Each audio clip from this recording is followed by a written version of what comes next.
If you ask me what 5 habits have made the biggest difference for my clients over the years, these are the ones I'd pick every single time. I'm Nash Dalio from Nash G Fitness. I've run a private studio here in the GTA for the last 10 years. And the thing is, fat loss doesn't have to be complicated. Most people are looking for the perfect workout or the perfect diet plan.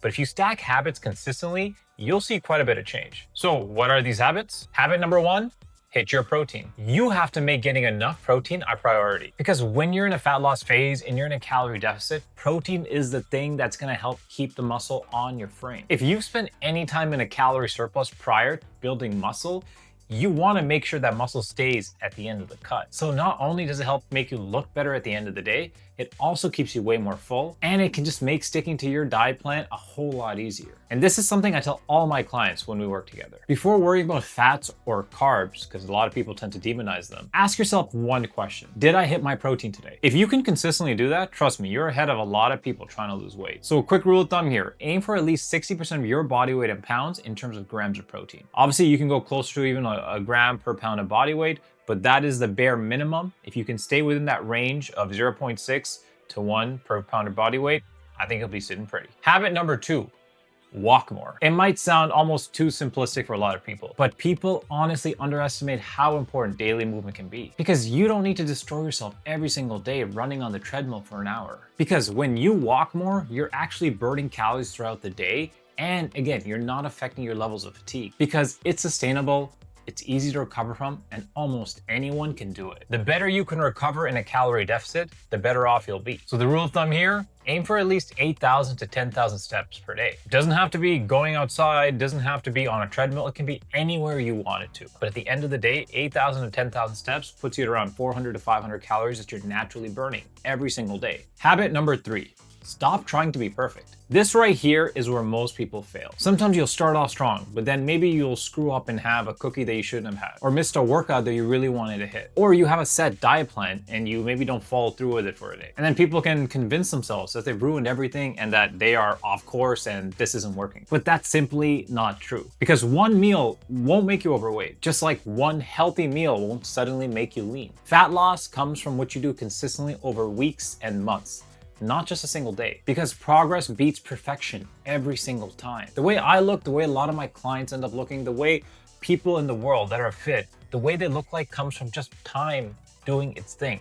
Not that they were perfect every single day. I'm not perfect in the things I do for my diet and my training all the time. But my pros in terms of how I train and how I eat and how I take care of myself are way ahead of the cons. And that's ultimately what really matters. Habit number 4, eat foods that keep you full. One of the easiest ways to stay in a calorie deficit is to eat foods that actually satisfy you. Stuff like lean protein, fruits, veggies, potatoes, rice, even things like Greek yogurt and blueberries, which is a staple snack for me and for a lot of my clients. These foods will keep you full way longer than highly processed snacks. Again, this doesn't mean you can't have pizza, you can't have burgers, you can't have your favorite meal. It just means most of your meals should make staying on track easier than harder. And habit number 5, be patient. This last habit is probably the hardest one, because everyone wants results immediately. People don't seem to understand a lot of the times that your body is operating on its own timelines. Just because you're doing something good for a week or 2 weeks doesn't mean your body's going to show you the results that you might think you'll see in that time span. So the mindset that I like to instill in clients is whether you get to your goal body in a month,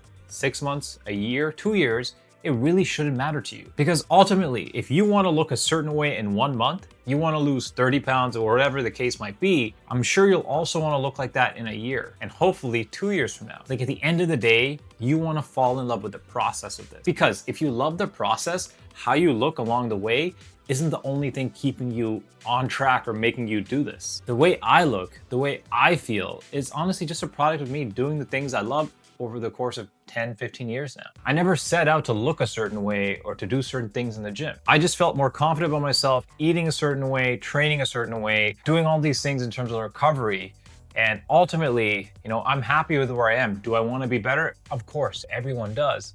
But I am not tying myself to a certain number on the scale or a certain look in the mirror. I'm okay playing the long game because this whole journey for me is enjoyable on its own. And that might be easier said than done for a lot of people. But for example, if you spend 30, 40 years of your life just not working out, not eating great, you can't reasonably expect to lose all of the body fat that you want to lose in 3 to 6 months. It's just not realistic sometimes, so don't end up forcing yourself underneath these really strict parameters. Because the people who get the best results aren't usually the ones that are the most motivated. They're simply the ones that are the most consistent day in, day out. If you can focus on these 5 habits, trust me, you'll make this whole journey way more enjoyable and you'll see results you never thought possible. If you enjoyed this video, make sure to subscribe. And if you're interested in working with Nasty Fitness to get into the best shape of your life, click the link in the description below.